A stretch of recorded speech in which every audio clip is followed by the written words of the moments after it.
오늘 우리가 함께 볼 하나님의 말씀 요한복음 16장 13절과 14절 말씀입니다.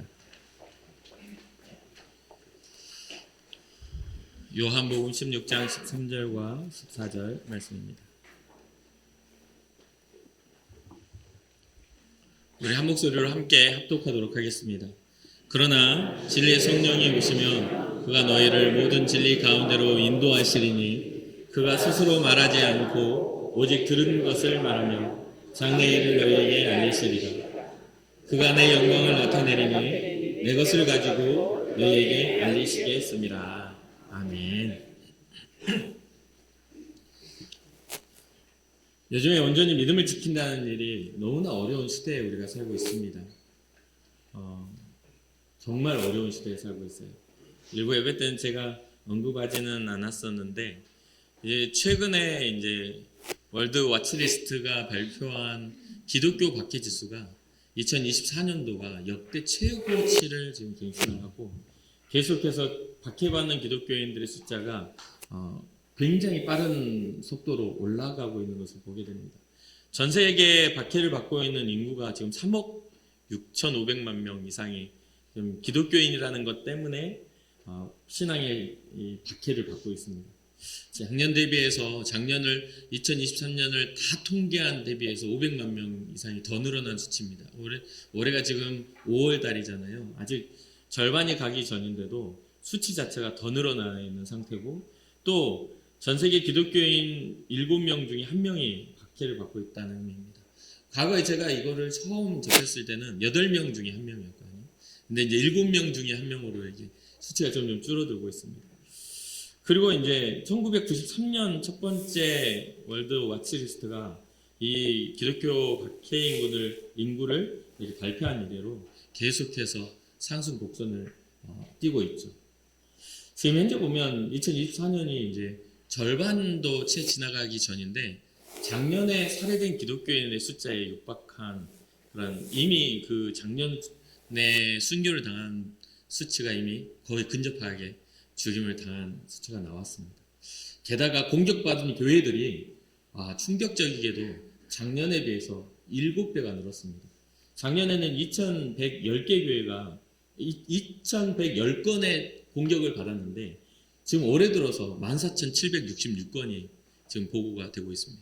엄청난 빠른 속도로 기독교 박해가 일어나고 있는 것이죠. 체포되거나 구금되거나 투옥된 기독교인 숫자는 이미 작년과 또 비슷해졌습니다. 납치된 기독교인의 수도 거의 근접해 있고요. 게다가 보면은 정신적 육체적 폭력을 당한 기독교인 수는 2배가 넘게 증가를 했고 공격받은 기독교인의 집을 보면 한 4배 정도가 그 기독교인의 집을 공격을 받는데 작년에는 6,756건이 기독교인의 집이 공격을 받았는데 벌써 올해 27,171건이 공격받았다라고 이야기가 나옵니다. 이재민이 된 기독교인, 쫓겨나서 집을 잃어버린 기독교인만 해도 29만 명이 넘습니다. 29만 5천 명이니까 벌써 30만 명 가까이가 지금 집을 잃고 이재민이 된 상황이죠. 오늘날 우리는 지금 현재 굉장히 안전한 그런 상황 속에서 신앙생활을 합니다. 그러다 보니까 뭐가 있냐면 안전 불감증이 있지요. 근데 예수님께서 2000년 년 전에 제자들에게 지금 그러한 상황 속에서 주님의 사역 속에서 주님의 제자로 살아가는 것이 어떠한 고난을 당하는지에 대해서 이야기를 하시면서 그 고난에 대해 어떻게 이길 수 있는가를 우리에게 가르쳐 주시는 것이 오늘 본문의 이야기입니다. 주님의 제자들마저도 세상 가운데서 믿음을 지키기가 힘들다는 것을 주님은 알고 계셨습니다. 예수님의 사명은 제자들의 바람과는 전혀 달랐습니다. 이 땅에서 취할 영광이 아니라 하나님의 영광, 하나님의 나라가 이 땅에 도래하는 것에 대한 영광을 바라보셨죠. 제자들은 예수님을 통해 잃어버린 나라가 회복될 줄 알았지만 예수님은 하나님의 나라를 회복하시기 위한 그런 사역이었습니다. 잃어버린 영혼을 찾기 위한, 잃어버린 자녀를 부르시기 위한 주님의 하나님의 사랑에 대한 확증이었음을 보여주셨죠. 그러니까 제자들의 바람과 다르게 예수님은 지금 현재 십자가를 향한 길을 가고 계신 겁니다. 그리고 그러한 모든 사역 속에 지금 이제 제자들이 마가의 다락방에 모여서 예수님의 강론을 들으며 지금 성령에 대한 이야기를 듣는데, 이 성령에 대한 이야기가 왜 필요하냐고 했더니 예수님은 너희가 이제 고난을 당할 거야 라고 하는 것이죠. 이제 제자들과 더 이상 함께 있을 수 있는 시간이 조금밖에 남지 않은 상황입니다. 제자들을 걱정하신 주님의 그 걱정이 이 안에 담겨 있죠. 예수님의 제자이기 때문에 받아야 될 고난, 이런 것들에 대한 그게 얼마나 무겁고 크고 무거운지를 주님은 이미 알고 계셨기에, 그래서 하나님의 영이신 성령에 대해서 가르치신 예수님은 제자들이 실족하지 않기를 바랬습니다. 예수님은 성령님을 보혜사라고 소개하십니다. 보혜사는 한문으로는 보호하시고 은혜 주시고 가르쳐 주신다는 뜻이죠. 그런데 이 보혜사로 쓰여진 헬라어 파라클레토스는 이 파라칼레오의 동사로 쓰여진 이것을 형용사로 바꾼 겁니다. 그러니까 부른다, 초청한다, 위로한다, 격려한다는 뜻을 가진 이 단어로 성령님을 이야기하고 있는 것이죠. 그럼 우리 성령님은 우리를 부르시고 우리를 초청하셔서 주님의 자녀로 초청하시고 또 위로하시고 격려하시는 분이라는 것을 우리는 알 수 있겠죠. 더 이 보혜사라는 뜻을 좀 더 쉽게 표현하자면 신자들, 성도들을 보호하고 진리의 은혜 가운데로 이끌어 가신다는 뜻입니다. 보호하시고 이끌어 가신다. 그것도 가르쳐 주신다는 뜻이죠. 자, 그럼 예수님의 자신의 영광을 인정하지 않는 세상을 마주하는 제자들에게 어떠한 일들이 일어날 거냐, 세상의 미움을 어떤 모습으로 받게 될 것이냐라는 것을 오늘 요한복음 16장에서는 이야기해 줍니다. 첫 번째 뭡니까? 세상의 미움은 어떤 형태로 나타납니까?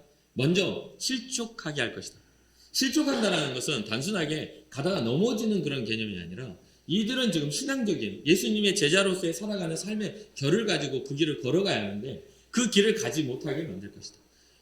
의심하게 만들 것이고, 그리고 꼭 가야 되나 하는 그런 고통 중에 걸어야 하는 그런 고난 속에서 갈등하게 만들 것이다. 어그러지게 만들 것이다. 여러 가지 유혹들에 노출되게 만들 것이다. 이러한 것들을 이야기하고 있습니다.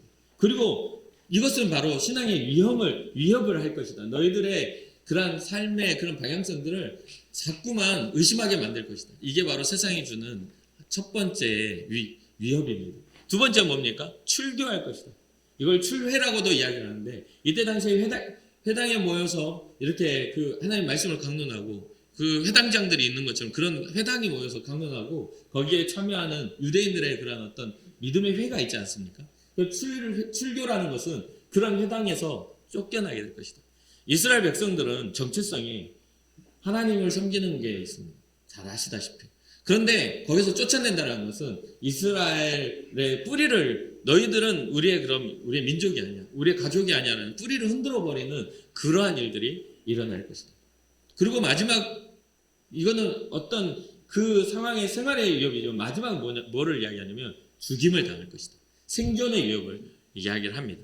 첫 번째는 신앙의 위협, 실족하게 하고, 두 번째는 출교, 생활의 위협을 하고, 마지막으로는 생존의 위협을 하게 될 것이다. 이게 예수님이 지금 제자들에게 하시는 말씀입니다. 무엇 때문에? 너희가 내 제자이기 때문에, 너희가 나를 뒤따라오는 그러한 사람들이기 때문에 세상이 너희를 미워할 것이다. 그것은 먼저 세상이 나를 미워하였기에 나를 따르는 너희를 미워하는 것이야 라고 이야기합니다. 이때는 예수님이 십자가를 짊어지시기 전입니다. 그렇기 때문에 이 세 가지의 유혹은 지금 현재 십자가를 통해 예수님에게 일어날 일들이기도 합니다. 예수님의 길을 어그러뜨리게 만들고 협박하잖아요. 네가 진짜 하나님의 아들이냐? 라는 그런 질문과 함께 계속해서 협박을 하는 것들이 십자가의 사건을 통해 다 드러납니다. 출교하고 생명의 죽임을 당하는 일까지 전부 다요. 이러한 상황에서도 진짜 더 억울한 건 뭐냐면, 이러한 일을 행하는 이 사람들이 이 모든 것이 하나님을 위한 것이라고 생각하는 것이다 라고 오늘 보면 이 요한복음 16장은 이야기합니다. 이게 종교성이 하나님의 뜻과 벗어났을 때 얼마나 무섭고 얼마나 폭력적인 것인지를 알게 됩니다. 그러니 사랑하는 성도들, 우리가 신앙이라고 하는 것은 주님의 뜻대로 하는 것이 굉장히 중요합니다. 내 뜻대로 하는 게 중요한 게 아니에요.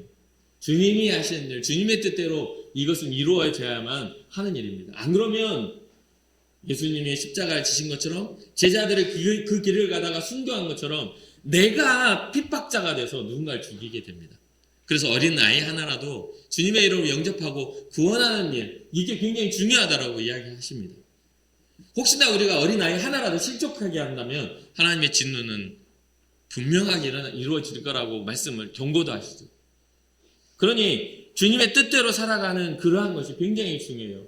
그러면서 이러한 이야기들과 함께 여러 가지 또한 이야기를 하시면서 오늘 본문 우리에게 말씀하시는 그게 오늘 본문이 이야기하고 있는 겁니다. 진리의 영이 오시면 이 두려움, 뭔가 이 여러 가지에 실족하고 출교당하고 죽임을 당한 이 두려움 속에 살아가야 할 우리가 어떻게 하면 힘을 얻고 그 안에서 승리할 수 있는가? 이 제자들은 주님이 이런 이야기를 할 때에도 어떤 것을 걱정하냐면 지금 현재 주님의 가시는 그 길에 대한 어디로 가십니까? 무엇을 위하여 이런 일을 합니까? 하는 것보다 자기들의 당할 일에 대한 두려움만 가지고 주님에게 아무도 물어보지를 않습니다. 그것도 주님의 마음을 아프게 하는 일이죠. 예수님의 뜻을 이해하지 못하고 자꾸 딴소리만 하는 거예요. 우리가 지금 필요한 것은 주님의 긍휼인데 우리는 생존을 맨날 기도하고 있는 것이죠. 엉뚱한 것을, 가치 없는 것을 추구하고 있는 것이죠. 우리의 진짜 필요한 건 우리의 영혼의 구원인데 영혼의 구원을 이루지 못하면서 오히려 우리의 삶의 이야기들만 계속해서 주저리주저리 필요한 것만 이야기하고 있는 것이죠. 제자들 또한 그랬습니다. 그런데 나중에 부활해 주신 주님을 만난 후에 그들이 주님의 길을 가려고 했을 때 세상이 어떻게 자기네들을 반대하고 죽이려 하는지를 그때서야 깨닫게 되는 것이죠. 그래서 오늘 본문에서 주님이 말씀하십니다. 12절에는 이런 말씀하세요. 내가 아직도 너희에게 이를 것이 많으나 지금 너희가 감당하지 못하리라. 우리 그 제자들마저도 너무 연약해서 감당하지 못할 만큼 이러한 문제들이 무겁게 다가오는데 그러나 감당하지 못할 거지만 진리의 영이 오십니다. 진리의 영이 오시면 그가 너희를 모든 진리 가운데로 인도하시리니. 성령님이 우리에게 오시면 우리는 어디로 인도를 받느냐면 진리 가운데로 인도를 받습니다. 여러분 우리 잘 아시잖아요. 성경이 말하는 진리는 예수 그리스도입니다. 주님이 요한복음 14장에 말씀하시죠. 내가 곧 길이요 진리요 생명이요. 그러니까 성령님이 오시면 누구를 증언하고 누구 앞으로 우리를 이끌어가냐면 예수님께로 이끌어갑니다. 그리고 예수님의 음성을 듣게 하고 우리가 예수님의 그러한 어떤 속한 자임을 깨닫게 하시는 그 은혜가 우리의 선택이 아니라 주님의 은혜를 따라 이루어진다는 것이죠. 그러면서 성령님은 참된 진리와 함께 앞으로 이루어질 장래의 일도 우리에게 나타내 보여주시겠다라고 이야기합니다. 장래일이라는 건 미래에 일어날 일입니다. 지금 방금 말씀드린 것처럼 여러 가지의 어떤 기독교 박해가 많이 일어나고 있어요. 진짜 역사상 이렇게까지 할 정도로 어마어마한 세계의 기독교 박해가 일어나고 있습니다. 그런데 우리는 되게 안전한 곳에 우리가 있기 때문에 우리는 잘 모르죠. 믿음을 지키기 위하여 그들이 어떠한 선택을 하는지를 믿음을 지키기 위하여 그들의 선택에 생명을 걸고 있다는 것을 우리는 잘 못 느낍니다. 여러분은 어떠십니까? 믿음을 지키기 위한 우리의 열심이 정말 우리의 생명을 지키기 위한 것들이 그 마음속에 그래서 예수의 그 생명이 살아 움직이고 있으십니까? 성령님께서 가르쳐 주시지 않으면 이거는 있을 수가 없어요. 항상 우리는 그분을 의지해야만 합니다. 진리의 성령님은 자기의 뜻대로 증언하시지 않는다고 자기의 뜻대로 말하지 않고 오직 들은 것을 말씀하신다라고 또 증언합니다. 성령님이 들은 것을 말씀하신다. 성령님도 인격체로 성경을 기록하고 있지만 하나님의 깊은 것까지를 통달하신 하나님의 영이라고 말씀하시고 또한 요한 1서에 보면 예수의 영이라고도 이야기합니다. 그러면서 예수 그리스도의 영이 들은 대로 한다는 것은 하나님의 뜻과 그리스도 예수의 뜻을 증언하기 위한 그러한 말씀을 하신다는 것을 우리는 알 수 있겠죠. 성령님의 사역의 핵심은 장래의 일들을 성도에게 가르쳐 주십니다. 그런데 문제는 이것을 두려움으로 우리에게 가르쳐 주시는 게 아니라 다시 오실 하나님의 영광으로 가르쳐 주신다는 걸 잊지 마시기 바라요. 그러니 여러분의 삶에 있어서 세대주의 종말이나 여러 가지 종말로 두려움을 주는 것들은 좀 거절하셔도 됩니다. 이미 우리는 예수 그리스도의 이름으로 구원을 받은 존재이기 때문에 하나님의 나라가 임한다 할지라도 우리는 심판대 앞에 설 자가 아니라 하나님의 긍휼과 구원을 입을 자이기 때문에 오늘 이 시간 오늘 밤 우리에게 우리의 삶의 끝이 난다 할지라도 우리는 할렐루야 주님 하고 주님 맞이할 주님의 백성을 잊지 마시고 우리의 선택이 아니라 하나님의 구원임을 꼭 기억하시기를 주님으로 축복합니다. 그러면서 성경은 또 여러 가지의 모습들을 통해 성령이 하신 일들을 우리에게 나타내 보여주십니다.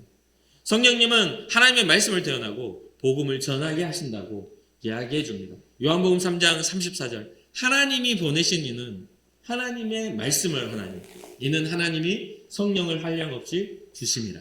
하나님의 깊은 것을 알고 계신 그분이 우리에게 임할 때에 하나님의 이야기를 한다는 것이죠. 하나님이 보낸 사람이라면 하나님의 말씀을 해야 맞습니다. 그럼 여러분 우리 교회 안에서 우리가 믿음의 이야기를 하고 주님의 뜻을 이야기한다 했을 때 그것을 내 뜻으로 이야기해야 될까요? 아니면 하나님의 뜻을 따라 대언해야 할까요?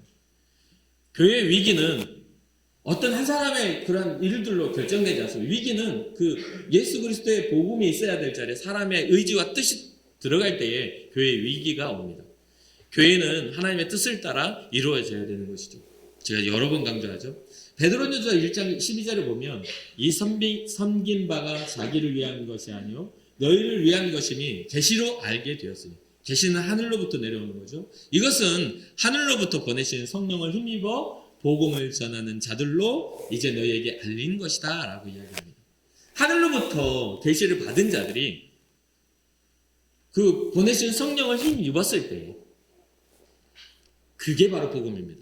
제가 이제 목회를 하고 또 여러 가지 이제 목회자들을 만나기도 하고 또 여러 형태의 그런 설교들을 많이 듣기도 하잖아요. 여러분도 마찬가지일 겁니다. 그런데 그러한 중에 제가 항상 의문을 하고 생각하는 그러한 설교들이 좀 있었습니다.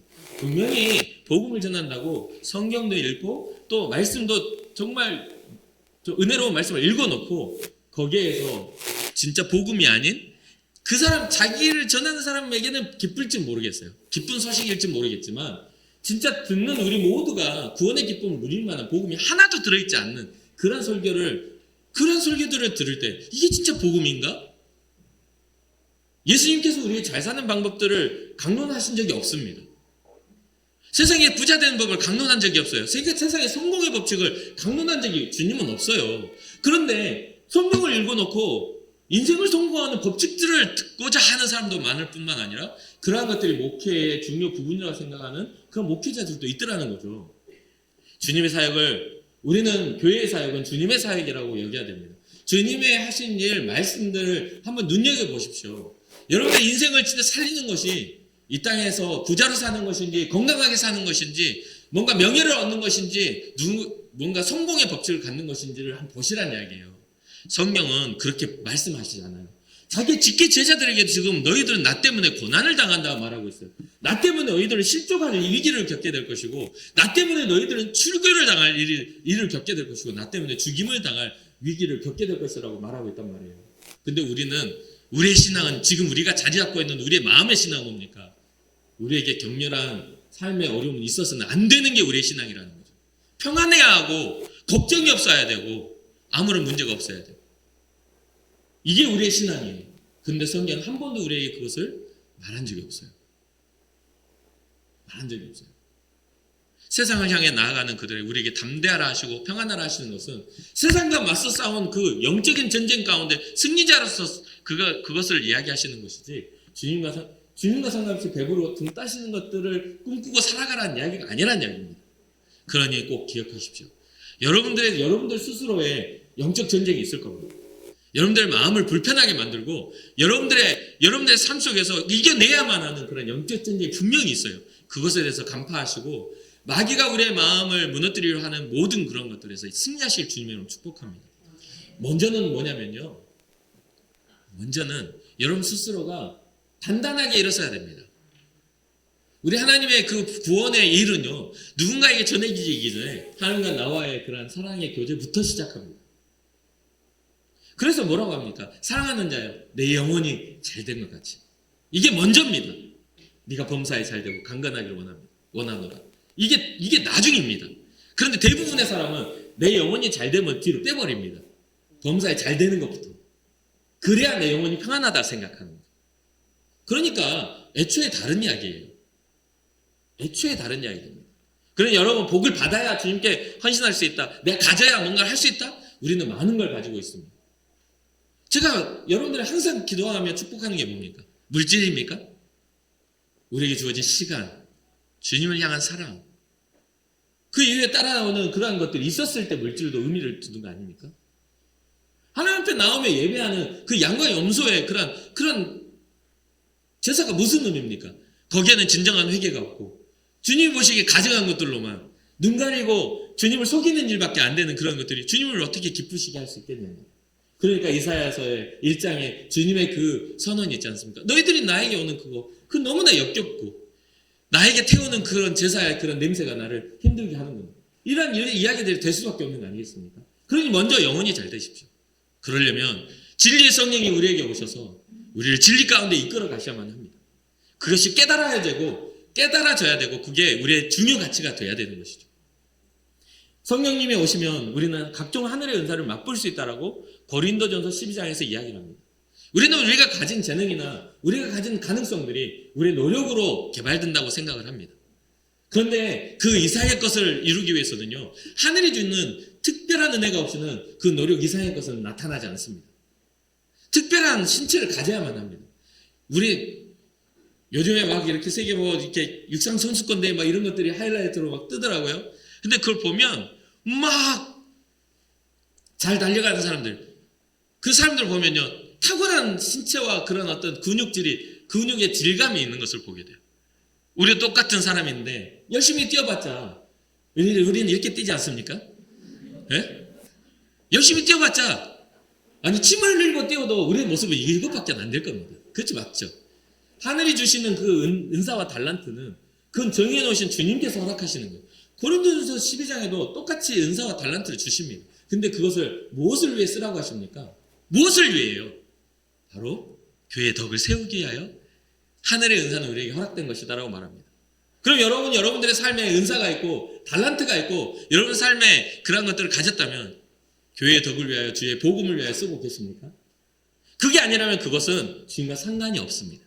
그러니 사랑하는 성도 여러분, 꿈을 꾸십시오. 내게 주신 은혜를 따라 주의 몸된 교회를 세우겠습니다. 내게 주신 은혜를 따라 주의 몸된 교회에 내 가정을 세우겠습니다. 내게 주신 은혜를 따라 주님이 허락한 나의 삶의 그런 터전을 위해 주의 복음 가지고 세우겠습니다라는 그런 비전이 생겨나야 하는 것이죠.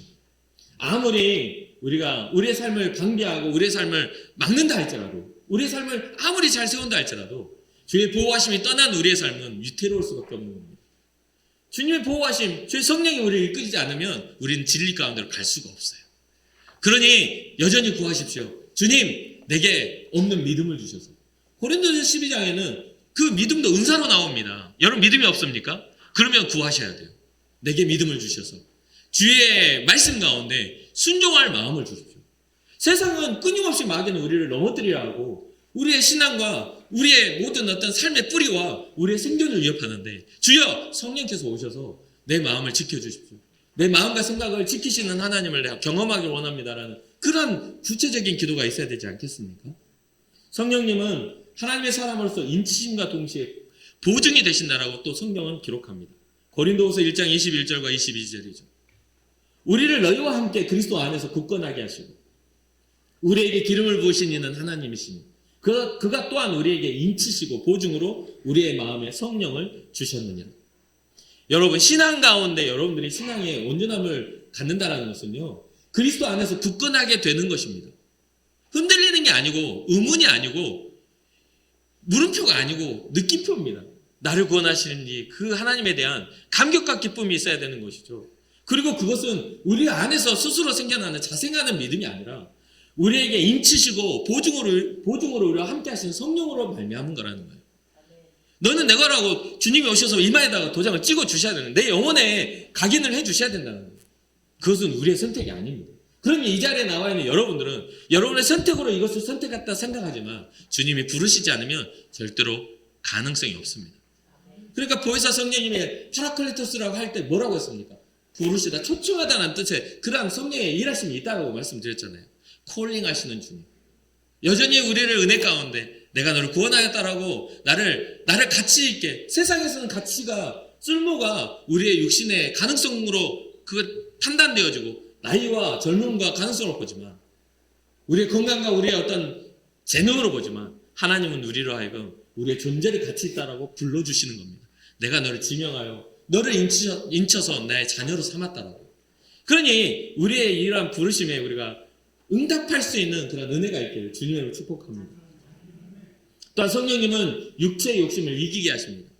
신앙을 가로막는 것 중에 이 육체의 욕망보다 더 큰 게 있을까요? 갈라디아서 5장 16절 보니까 내가 이루노니 너희는 성령을 따라 행하라. 그래야면 육체의 욕심을 이루지 아니하리라. 왜 우리는 자꾸만 육체적인 것들이 드러날까요? 그것은 바로 우리가 육체로 살고 있기 때문입니다. 육체가 우리가 잘 되는 것도 우리에게 나쁜 것만 주는 것이 아니라 육체는 우리에게 가능성도 주고 우리에게 쾌락도 줍니다. 우리의 삶에 가치를 줍니다. 육체는 우리로 하여금 말초신경을 자극하고 우리의 감정과 우리의 것들을 만족해 하는 그런 어떤 힘을 가지고 있죠. 그러나 여기에는 한계가 분명하게 드러납니다. 그렇게 우리는 성령을 따라 행하며 육체가 요구하는 육체 욕심은 뭡니까? 성령이 말하는 육체 욕심은 하나님의 뜻에 벗어나게 만들어 죄로 인하여 죽게 만드는, 하나님과의 관계가 멀어지게 만들어서 가치 없다고 판단되어지고 평가되어져서 결국은 인생의 가치를 상실하게 만드는 게 육체의 욕심입니다. 육체가 다 죄는 아닙니다. 성경은 육체를 죄라고 말하지 않아요. 그런데 육체의 욕망을 따라 하나님이 없는 인생을 죄라고 이야기하는 것이죠. 사랑하는 성도 여러분, 여러분들의 삶의 목적과 방향이 이 육신을 따라 나아가는 방향이 주님이 있기를 주님의 이름으로 축복합니다. 똑같은 기회가 주어져서 영화롭게 살아가는 꿈을 꾸는 것, 똑같은 기회가 주어졌는데 이기적이고 악한 열매를 맺기 위하여 나 자신만을 위해 악한 삶을 사는 것, 이 둘 중에 하나가 우리가 결정되어야 되지 않겠습니까? 우리가 성령을 선택하고 주의 영광을 선택했더니 끊임없이 괴로움만 옵니다. 끊임없이 슬픔만 찾아와요. 근데 그것은 우리 주님이 말씀하신 것처럼 장차올 영광에 대한 그러한 과정일 뿐이야라고. 근데 육신을 따라 살다가 우리의 육신의 한계가 오고 우리의 육신의 우울증이 오면 그럼 누가 구원할 겁니까? 우리가 흔히 하는 말이 있어요. 특히 우리 연세 주신 권사님들이 항상 그런 말씀 하셨어요. 젊은 게 예쁜 거야. 맞죠? 젊음이 아름다움입니다. 무한한 가능성이 있거든요. 시간이 지나가고 나의 시대가 끝났다라는 그 슬픔이 찾아올 때 우리는 무엇을 준비할 거냐는 말이에요. 별로 길지 않은 인생의 가치를 두고 주님을 잃어버린 삶을 살 것인가, 아니면 이 짧은 인생이라 할지라도 주님 앞에서 의미 있는 삶을 살 것인가는 여러분들의 부르심에 합당한 순종에 달려있다는 것을 잊지 마시기 바랍니다. 마지막으로 성령님은 우리로 하여금 영생을 얻게 하십니다. 갈라디아서 6장 8절, 자기의 육체를 위하여 심는 자는 육체로 썩어질 것을 거두고 성령을 위하여 심는 자는 성령으로 영생을 거두리라. 진리 성령님이 진리로 우리를 이끌어 가실 때 그 진리에는 예수 그리스도 참된 생명이 있음을 우리는 알게 됩니다. 육체를 위하여 심게 되면 육체로부터 썩어질 것, 결국은 한계가 있고 결국 우리의 인생을 떠날 때 두고 갈 것들밖에 안 되는 것들을 욕심내다가 끝나는 거지만, 성령을 위하여 심는 자는 영원함을 위하여 우리는 그것을 심고 있다는 거죠. 영원함, 죽음 이후에 시작되는 하나님의 영광을 바라보며 우리의 인생이 더 가치 있는 것들을 향해 간다는 것이죠. 그런데 아십니까? 뭔가 위대한 업적을 남기는 사람들이 왜 이름이 기록되는지요? 모두가 위대한 업적을 다 남기지 않기 때문이죠. 성경에 믿음의 사람들이 완전 많지 않고 대표성을 가진 사람만 등장하죠. 아브라함 시대에 아브라함 같은 믿음을 가진 사람이 적었기 때문입니다. 별로 없었기 때문이에요. 오늘날 우리 동일합니다. 우리는 삶의 다양함 속에서 각자의 신앙을 지키기 위해 살아갑니다. 그러면 여러분들이 그 삶 속에서 유니크한, 그러니까 정말 흔히 찾지 못할 그런 존재가 되기 위해서는 그 안에서 뭐를 가져야 됩니까? 가치를 가져야 됩니다. 가치를 가져야 돼요. 가정 안에 남편으로서 가치를 가져야 되고, 가정 안에 아내로서 가치를 가져야 되고, 가정 안에 부모로서 가치를 가져야 되고, 교회 안에 성도로서 가치를 가져야 됩니다. 그런 것들의 가치가 생겨났을 때 기억되어지는 겁니다. 여러분, 우리의 인생에 있어서 주님 앞에 기억되어지는 인생을 살려면 주님 앞에서 우리가 가치가 발견돼야 합니다. 그것을 가치를 발견하기 위해서는 우리의 힘으로 안 되니까 오늘 예수님은 뭐라고 합니까?